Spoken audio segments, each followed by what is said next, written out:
Hey everyone, and welcome. Today, we're going to break down one of the most powerful tools in Arduino programming, the array. Seriously, if you've ever found yourself just drowning in variables, this one concept is going to totally change how you write your code. So, to really get why arrays are such a big deal, let's start with a problem you've probably run into. Imagine you're building a project, right? And you need to store 5 different integer values from some sensor. How would you even do that? Well, your first instinct might be to just create a separate variable for every single value. I mean, it works, sure, but you can probably already see how this gets super messy and fast. Now, just imagine scaling that up. What if you needed to track 50 readings? Or what about 100? Can you imagine writing 100 separate lines of code just for your variables? No way. It's a nightmare to manage. There's just got to be a better way. And of course, there is a much better way. It's called an array. It's the simple, really elegant solution to the problem of handling lots of related data. And trust me, it's the backbone of everything from storing sensor readings to creating awesome LED animations. So what exactly is an array? The easiest way to think about it is like a container, maybe a box or a shelf. It's a special variable that doesn't just hold one value, it holds a whole collection of them. Now, the one big rule is that everything you put in that box has to be the same type of thing, like all integers or all characters. And wow, this slide just says it all, doesn't it? Look at that mess on the left with all the individual variables. And then look at the right. All of that is replaced by one clean, single line of code.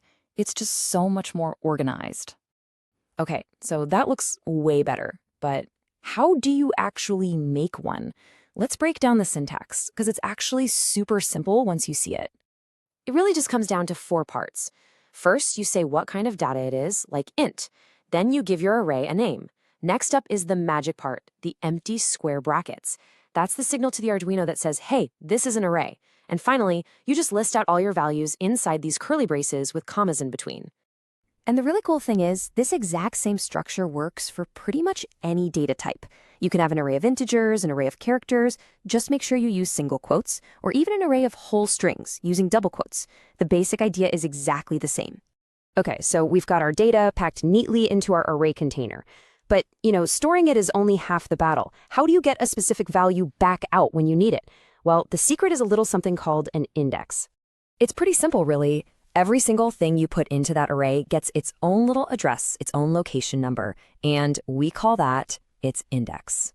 Okay, now this is probably the most important rule you need to remember, not just for arrays, but for a lot of programming. Indexing starts at 0.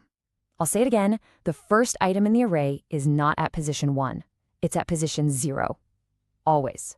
So let's look at our example array again, and you'll see exactly what I mean. See that first value, the number 2? That's at index 0. The next value, 3, is at index 1. The number 4 is at index 2, and it just keeps going like that down the line. All right, pop quiz time. Looking at this table. If you want to grab the number 5, what index are you going to use? Give you a second.